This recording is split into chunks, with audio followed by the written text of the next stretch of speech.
A very good evening to all of you. As doctors, you are trained to save lives, to manage symptoms, to take some high impact decisions under pressure, and that too quickly.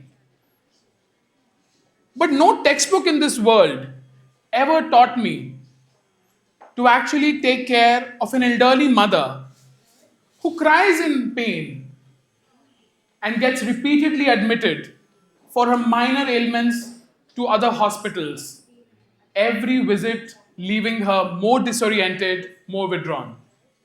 No classroom in 12 years of training ever taught me to take care of that son who flies in late from another city or country and murmurs, I wish I could have done more.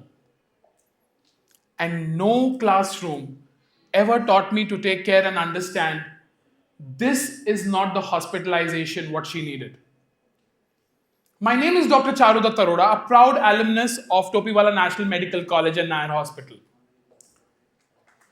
I went down to the United States for my postgraduate medical training. I saw some elder care systems which were much more intentional, coordinated, and deeply human. Patients were not rushed there. Systems were more coordinated. Pain was not just minimized. And finally, when death knocked at the door of a person, it wasn't feared or hidden. It was acknowledged with dignity. I'm proud that I came back to serve my country, Bharat. I really am. But what I saw here was pretty unsettling. Elder patients were just treated as case and diagnosis. Family was overwhelmed and underinformed and absolutely underguided. Most of the decisions were taken out of panic and not out of purpose. And in the end, patients, especially senior citizens, they just moved from one hospital to another for readmission, managed as patients and diagnosis. This is not what she needs. This is not the hospital bed that she requires. She needed home. She needed healing. And above all, she needed dignity. And that's how I reshaped my purpose of life. I reshaped my work style, and it became my why. India is changing very rapidly. As per international studies, by 2030, there will be more than 300 million senior citizens in this country, which is basically much more than the combined population of most of the countries in the world. We are basically hitting a grey tsunami. But are we ready for it? Are we prepared? No. Our systems are still underprepared for this age group. We still consider elder age group as a diagnosis and they become invisible.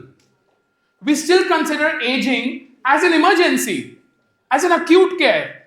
Rather, it's a natural phase of life which needs care, planning, foresight, and coordination. And not to forget compassion. How many times have we understood? How do we rewire this? How do we create an ecosystem where everything can be deposited together with care and compassion? And that's how I plan my vision to create a completely structured, more evidence-based, scientific, and compassionate-driven home healthcare model for elder citizens, where medicine is still given, but care is compassionate, where treatment is evidence-based, but empathy is at the center, where family is not just a bystander, but they are with us as doctors in taking care of their families and elder parents. I'll tell you a small story. Exactly 2 years ago, I got a call from a fellow internist in Delhi. Hey Charu, it's time. She's 84, multiple comorbidities, weeks in the ICU, pneumonitis, urosepsis. Take her home. We have done enough. She's done with life. Let her last breath be at home. Please take her away. Machines actually gave her life, no doubt about it. ICU kept her alive, but took her voice away, took her identity away, took her familiarity away, took her family away. What did I do? Nothing. Just care. I gave her dignity. My team provided care and comfort. And with an entire ecosystem of doctors, therapists, nurses, caregivers, and not to forget the family, in a few weeks she responded. Medicine was still given, but she had a purpose. In a few months she stood up. She started walking with support. And after a few months, we were able to fulfill her last desire before she died. And that was going to a Gurdwara. I didn't give her life. I gave her dignity. I added a purpose of life. And that's what human-centric care does. In India, parents hardly raise their disappointment when it comes to kids moving out of the country or city for work or education. But I've seen that longing. It's very painful. I've seen that guilt in the children's eyes, which no video call can eventually erase. But they want respect. They want a care where their individuality and dignity is maintained. Just a few days ago, I met with a daughter and I told her that I won't be able to extend your father's life anymore. I'm not here for that. I'm here to provide him care, comfort, and grace. She cried. Indeed, floods. Not because of grief, but because of relief.